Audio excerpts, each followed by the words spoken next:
Hello, it's Carolyn Grimm with Accounting How To. I am here today to help you understand how to post journal entries to the ledger and to solve the mystery of the post ref column. All right, let's dig in. So let's look at a couple of typical journal entries. So over here on the left side of the screen, you'll see we've got two journal entries. We've got one for cash and common stock. So this would be that entry that we have.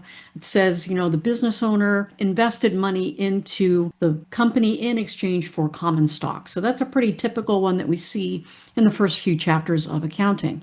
The second one is we have an entry for accounts receivable and fees earned. So this would be the entry where we sold something to our customer on account of they haven't paid us yet. So now that we've got those journal entries, we want to take those journal entries over to our general ledger.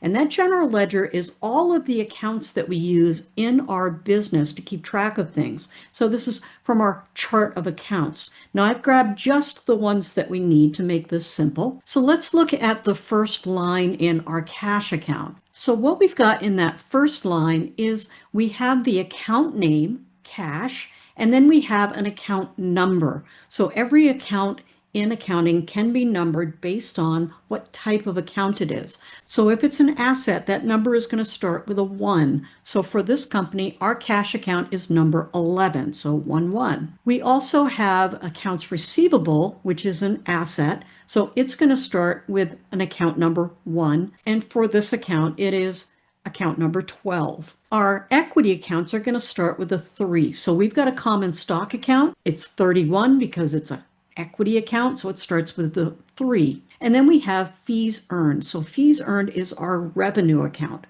And we start revenue accounts with a 4. So for our company, this number is 41. If we had expenses in our transactions, which normally we would, those would start with a 5. So utilities expense might be 5.1 and rent expense might be 5.2. So all this is a way for us to keep things organized and keep track of where we've been, what we've done. So when we come back to that first account, that cash account, you'll see the first line here is a balance line. This is the balance that's coming over from last month. This is where we ended the month at. So for our cash account on 5/31, our balance was $1,000 on the debit side. Now that's a normal balance for cash would be debit, so there's no surprises there. If it was a credit balance, it would mean that we were overdrawn. We'd spent more money than we had. So you'll see here in this description line, it says balance. This is one of the few times that we actually use this description line. We're going to use it for balance. We're going to use it for adjusting entries and for closing entries. The rest of the time, this is going to be blank. Then here in this post reference column, what this is showing us by this check mark is that this is a balance. That is what it means in accounting. You're just going to put a check mark to signify that this is a beginning balance. Nothing else we need to do there. And then we will enter our balance. This is coming from the transactions that we've had in this account all along. So this is the running balance in this account. It's like a checkbook register where you always want to know what your balance is. Now you'll notice we didn't put anything in these debit and credit columns here in this kind of the center area. That's only for transactions, for changes to this balance. We're not going to put anything here for that beginning balance. We're just going to put it over here in this balance column. And so I've entered for the other accounts that we're using. Our accounts receivable, I entered a balance. For our common stock, I entered a balance. You'll see that's on the credit side because you would expect a credit balance in an equity account. And then for our fees earned, same thing. We've got a credit balance because that is a normal balance for fees earned. So that's what we would expect to see. So now let's jump back over to our journal entries. So let's look at the first journal entry. We have a debit to cash. So we'll come over and we're going to enter our date. It was done on 6/1. Nothing here in the description. We're going to come back to the post reference column in a minute. So we did a debit to cash. So we want to put a debit to cash here in our transactions. And now we're going to update our balance. So we had $1,000. We added $5,000. So our balance is $6,000. So now let's talk about this post-reference column.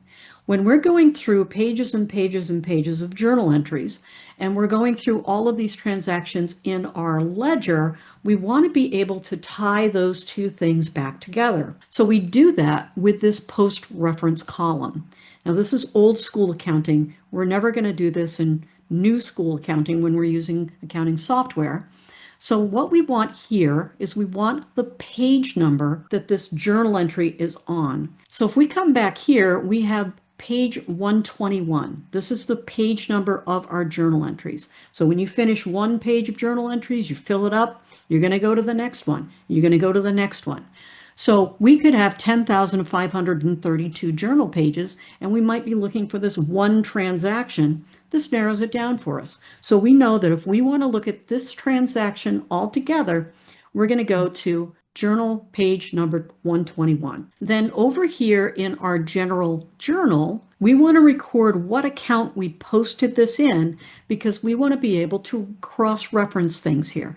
If we're looking at this and we're thinking, I'm expecting to see this right here and it's not right here, so where could it be? So over here, what we want to do in this post-reference column is put in the number of the account that we posted this to. So we posted this to account number 11, our cash account. The next part of this journal entry is we had common stock. So we've got a credit to common stock. We're going to come down here. We're going to put in our date that happened on 6/1, nothing in the description. And here in the post-ref column, we're going to put that page number 121. And we have a credit of $5,000.